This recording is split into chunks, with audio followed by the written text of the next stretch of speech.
ఈరోజు మళ్ళీ అదే సమస్య, అదే గొంతుల్ని నొక్కేటువంటి కార్యక్రమం తీసుకున్నటువంటి ఆంధ్ర పాలకుల నిరంకుశ వైఖరి ఏదైతే ఉందో దాన్ని ఖండిస్తూ ఈ కార్యక్రమం మొదలుపెట్టాం. ఆ రోజు జర్నలిస్ట్ కేవీఆర్ గారు కేవలం మాట్లాడినందుకు ఆయన మీద కేసులు పెట్టి 3rd డిగ్రీ ప్రయోగించారు.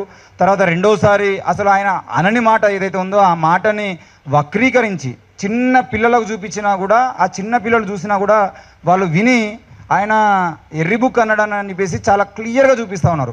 అది రెడ్ బుక్ రాజ్యాంగం గురించి మాట్లాడని చెప్పేసి ఆ వీడియో చూసినటువంటి ప్రతి ఒక్కరికి అర్థమవుతుంది. కేవలం ఆంధ్ర పోలీసులకు మాత్రమే అర్థం కాలేదు. అది ఆ రోజు అక్కడికి వెళ్ళి దాదాపు ఒక 5-6 గంటల పాటు ఆ పోలీసులతో మాట్లాడి అరెస్ట్ చేస్తే మాత్రం ఎట్టి పరిస్థితుల్లో ఊరుకునేది లేదని చెప్పేసి అక్కడికి వచ్చినటువంటి రగన్న కానీ, పృథ్వీరాజ్ అన్న కానీ, సీనన్న కానీ, మిగతా జర్నలిస్టులు అందరూ అరెస్ట్ చేస్తే మాత్రం తెలంగాణ రాష్ట్రం అంటుకుంటుంది అని చెప్పేసి డైరెక్ట్గా పోలీసులు చెప్పినప్పుడు ఏం చేయాలో అర్థం కానటువంటి పరిస్థితుల్లో మేము వెళ్ళిపోతాము, తప్పకుండా రేపు ఆయనను మళ్ళీ జడ్జి ముందర ప్రవేశపెడతామని చెప్పి వాళ్ళు ఆ ఇంటి దగ్గరే ఉన్నారు. ఆ అర్ధరాత్రి వాళ్ళు ఆ ఇంట్లోనే కేవలం ఒక మహిళ ఉన్నటువంటి ఇంట్లో కూడా వాళ్ళు అర్ధరాత్రి ఉన్న ఆ కారణాన్ని మేము చూసి శంకరన్న కూడా, జర్నలిస్ట్ శంకరన్న ఫోన్ చేసి మీరు ఎట్లా ఒక మహిళ ఉన్నటువంటి ఇంట్లో మీరు ఎట్లా అక్కడ పడుకుంటారు, ఎక్కడ కూర్చుంటారు, ఆ మహిళ ఎటు పోవాలి అని చెప్పేసి గట్టిగా మాట్లాడిన తర్వాత వాళ్ళు బయటకు వచ్చిన సందర్భాలు మనం చూసాం.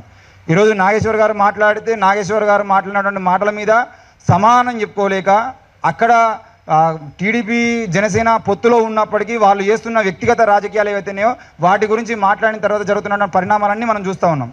ఈరోజు సోర్స్ గురించి మాట్లాడుతున్నారు. ఏ విషయం గురించి మీరు ఎట్లా మాట్లాడతారు, ఏ విషయం అంటే సోర్స్ లేకుండా ఎట్లా మాట్లాడుతున్నారు మేము అడుగుతా ఉన్నాం. తెలంగాణ నుండి మీకు దమ్ముంటే ఎంతమంది మహిళలు కిడ్నాప్కు గురయ్యారు అని చెప్పేసి నువ్వు మాట్లాడినావు, దాని సోర్స్ ఏంది? ఇప్పుడు నువ్వు డిప్యూటీ ముఖ్యమంత్రివే కదా, దమ్ముంటే బయటికి రా సోర్స్ పట్టుకొని.